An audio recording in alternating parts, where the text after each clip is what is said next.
Estamos de vuelta y para revisar un estudio que ya de alguna manera se ha transformado en una cierta tradición, ¿no?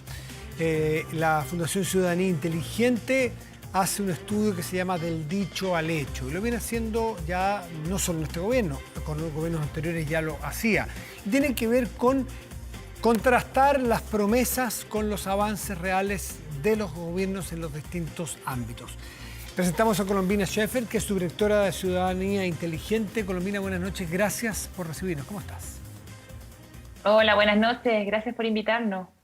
Nada, pues a ustedes por este trabajo que decía yo que no sé cuándo partió el primero, no tengo el recuerdo exactamente, pero hará unos 10 años que se viene haciendo del dicho al hecho.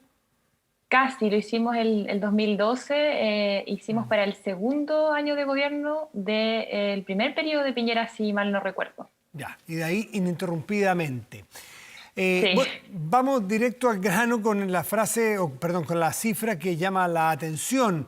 ¿Cuánto ha cumplido el gobierno? La respuesta es: el gobierno de Sebastián Piñera ha avanzado un 37%.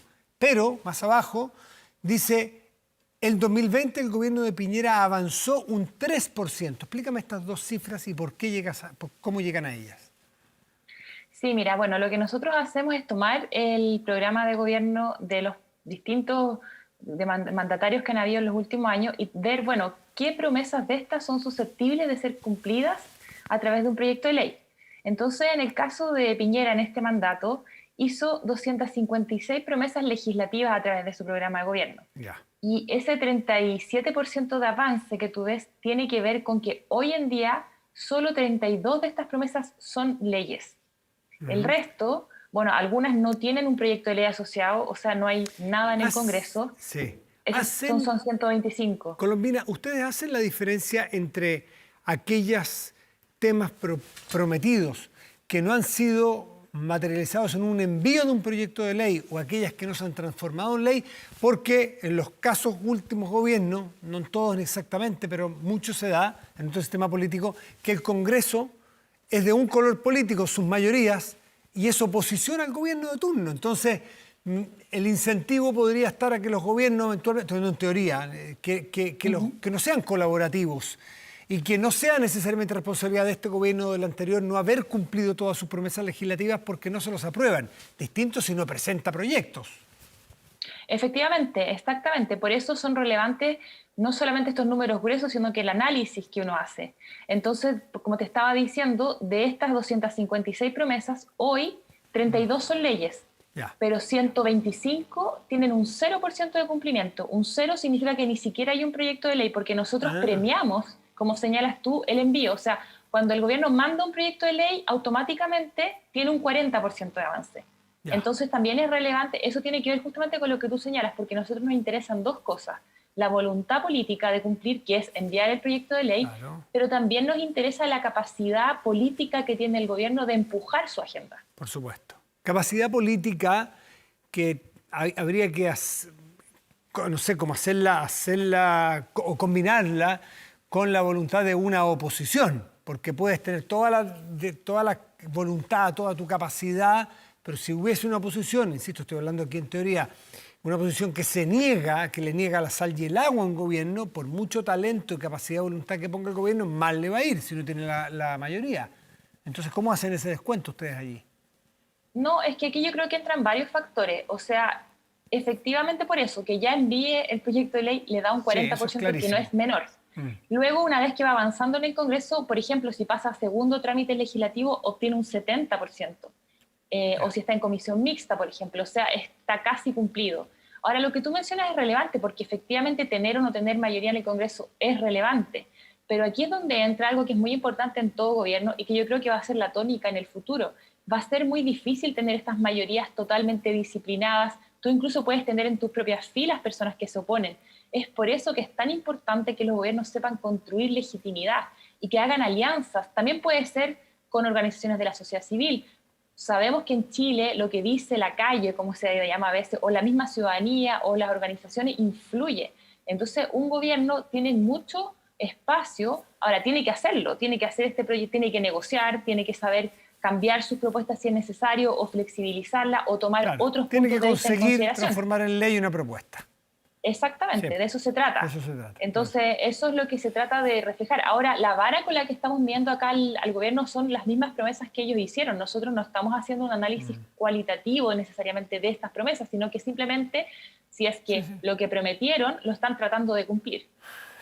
¿Qué es ese 3% de avance? Porque el 37% lo entendemos ya como lo acabas de explicar, pero el 3% que ustedes señalan para el 2020, ¿el 37% es para el gobierno total y para el 2020 en particular el 3%, eso es? Lo que pasa es que es interesante ver, y acá es preciso tener un análisis de contexto político, social y también sanitario. Sin Es duda, para allá iba. interesante Claro. ver, exactamente, es interesante ver que nosotros tenemos estos estudios también para otros gobiernos, y en este caso en particular vemos que desde el año pasado a este año el avance entre un año y otro fue solo de un 3%. O sea, el año pasado el gobierno ya tenía un 34% y este año tiene un 37%. O sea, la conclusión más básica o obvia que se puede sacar es que básicamente no hubo actividad legislativa en lo que se refiere a estas promesas en el último año, lo que tiene cierto Sí, sentido o pero explicación si uno claro, mira el contexto. no, es de perogrullo la pregunta, que cuando vimos y leímos todo esto nos hicimos la pregunta, bueno, no se le pueden hacer tantas exigencias, ni a este ni a ningún gobierno en el mundo, de que cumpla promesas que hizo en una campaña. En este caso era el 2017, ¿no? Entonces este gobierno, el 18, el 18, 19, 20, claro. El 2017, otro mundo, otro planeta, no se hablaba de coronavirus, ni mucho menos, ni de crisis económica y social. Por lo tanto, ¿qué tan exigible es la promesa del 2017 en 2021 y 2020? Sí, ahí tú tocas un tema muy interesante, porque efectivamente la agenda legislativa giró. Nosotros nos preocupamos de ver cuántas leyes se aprobaron respecto al COVID, y hay 42 leyes aprobadas respecto al COVID. O sea, no es que no haya habido actividad legislativa en el último año o que no se haya estado haciendo nada Eran a otros nivel de temas. aprobar proyectos de ley. Efectivamente tú tienes razón, pero nosotros creemos que hay un tema más profundo pasando, que no es solo de Chile y tampoco solo de este gobierno, que tiene raíces más antiguas, que tiene que ver con que primero vino el estallido social, recordemos, y eso cambió totalmente el escenario, y luego una pandemia con la crisis sanitaria, económica y también política que ha traído. Entonces, para nosotros, lo interesante acá es también pensar, bueno, cómo se hicieron esas promesas de gobierno, si eran o no pertinentes, y por lo que hemos visto hasta ahora, tenemos un gran problema de desconexión entre todos los gobernantes, no solo en Chile, en otros países también, y la ciudadanía. Entonces, ahí por ejemplo, si uno mira las promesas que se hacían en el 2007, tú también efectivamente puedes decir, bueno, son un poco de otro mundo. No sé si hoy día tampoco harían tanto sentido y tampoco sé con qué fuerza un gobierno podría empujarlas, cómo podrían construir las coaliciones que llevarían a poder aprobar su propio programa de gobierno. Entonces es una situación muy compleja. Colombina, cuando dicen que el gobierno de Sebastián Piñera ha avanzado un 37% y ustedes es de lo que habían prometido ex antes.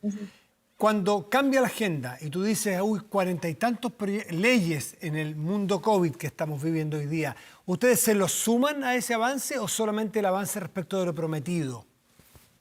No, nosotros no hacemos eso porque nosotros queremos mantener una metodología, porque además tenemos publicados distintos estudios de distintos años, entonces la idea es mantener la metodología y no podemos meter No, claro, 42, pero además...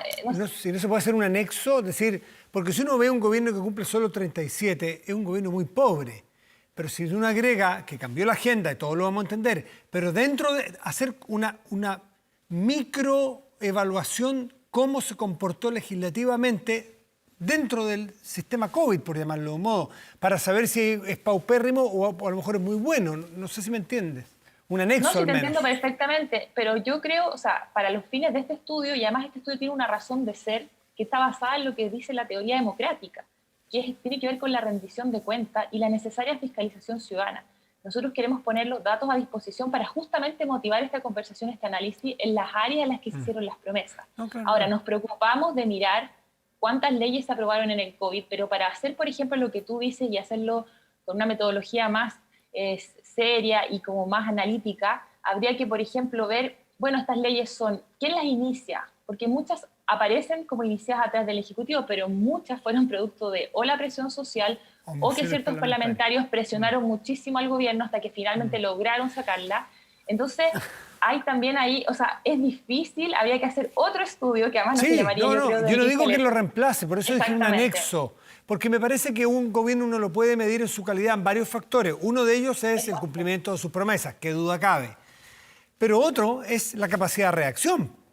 Porque ¿qué pasa si uno tiene un gobierno en un país donde pasa lo que pasó aquí, con unas demandas sociales en el estallido, luego una pandemia, y el gobierno sigue haciendo intentando cumplir su agenda del 2017? Habría que declarar interdicto a ese gobernante porque no entiende lo que está pasando. Entonces, ¿dónde está en el estudio de ustedes evaluada la capacidad de reacción de un gobierno, buena, mediana o mala?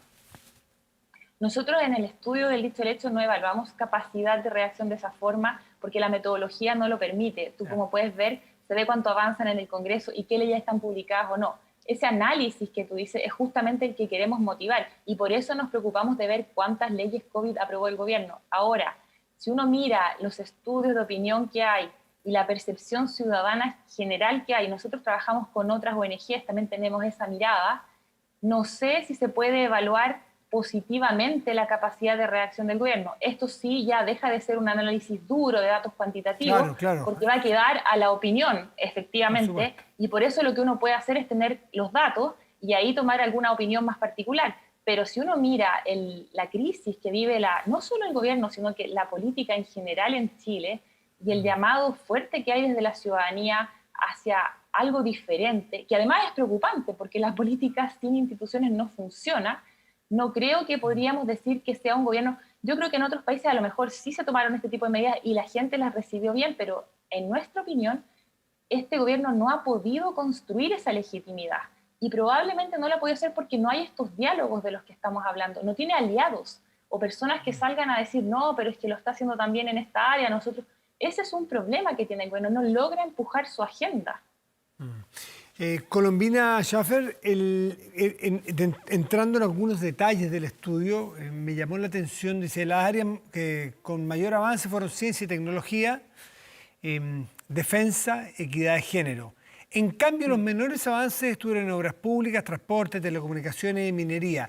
Hace 2 o 3 días, por casualidad, o por mi pega, digamos, escuchando una entrevista en una radio, y no recuerdo en cuál, la nombraría, lamentablemente no recuerdo en cuál, entrevistaban al ministro de Obras Públicas, el ministro Alfredo Moreno, y decía que las concesiones de este año, la materialización en inversión en concesiones públicas e inversión pública en infraestructura, carretera, es la más alta de la historia para un año.